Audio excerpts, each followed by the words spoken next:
Thanks very much indeed for having me, and sincere apologies that I need to dash out very early to South Africa, where we have some of our operations. So you're spot on there to say, the joys of cross-border business. Yeah. This afternoon, what I really want to talk about is around the topic, the subject of the matter for this afternoon, ICT, creating digital jobs for the young people, for young entrepreneurs. I want to talk a little bit about mobile money, but on the whole, I think what I would like to touch on very, very quickly and very briefly is the disruption that we've had from the technological shift or the huge transition in technology, especially to digital, be it in financial services, be it in commerce, be it in transport, and what the opportunities are for the young people. A case in point, perhaps, from Zimbabwe, and looking at mobile money, and then another case in point from East Africa, Kenya, where mobile money, obviously, the seeds of the spirit started in Nairobi and are sprawling around the African continent, providing, first of all, access to markets, secondly, fiscal support to economies, and most importantly, I think, creation of jobs for the young people. When we look at the disruption in technology, what exactly has it meant, first of all, for the developed world, and why has it tipped, most importantly, in Africa? If you look at the pioneers in technological innovation, especially in terms of software development, in terms of digital creativity, be it around the television, be it around digital spectrums on the radio, around anything digital. What strikes me the most is that ability to innovate has come largely from young people. And history continues to repeat itself. If you look at technological trends over a 25-year span, which is often the span at which technology is able to survive, the pioneers of that kind of innovation have been young people. For example, Bill Gates. When he started to put together his organization or his company, Microsoft, he was a young grad at Harvard and a young programmer at Berkeley.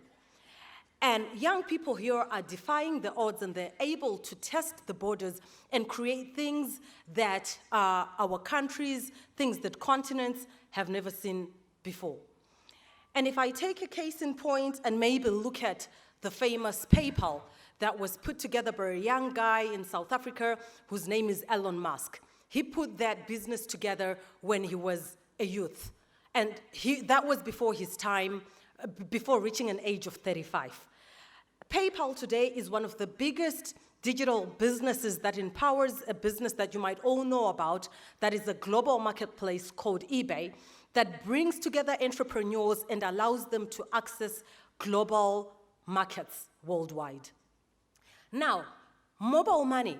We have seen nearly the same thing that's happened in developed countries happening in our developing nations.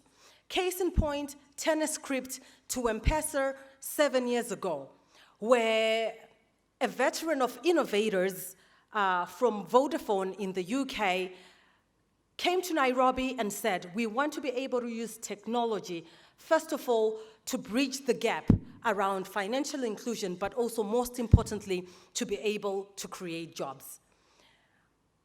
M-Pesa at the time, 7 years ago, or maybe, let me say, Kenya at the time, around 7 years ago, had a major problem. And the major problem that they had was over 80% of the population in Kenya was underbanked. Now, the problem with that was it was limiting the economy, it was restricting the movement of money within the economy. Markets were highly informalized, and there was very liquidity in the country. Using innovation, using telecommunications, the guys at Vodafone managed to create what was called mobile money. Now, why exactly did mobile money make a difference in Africa? A lot of people talk about mobile money having made a huge difference in Africa, mostly because it's digital. Secondly, because it included a lot of people due to regulatory intervention, where government at that time in Nairobi was able to allow people that were underserved in banking to participate in banking through the use of mobile phones, through the use of technology.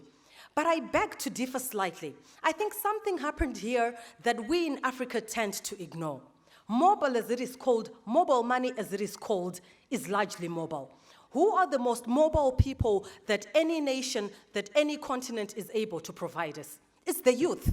Without the youth in Africa, mobile money would not have been able to tip. What were young people able to do to drive the adoption of mobile money? They were able to test without questioning. They were able very quickly to adopt the nuances of technology, and they were able very quickly to educate for us, the people within the African continent. Today, M-Pesa at Safaricom sits at over 23 million subscribers, over 80,000 agents, and today is the largest electronic or online remittances solution. What M-Pesa has been able to do is create jobs in an economy where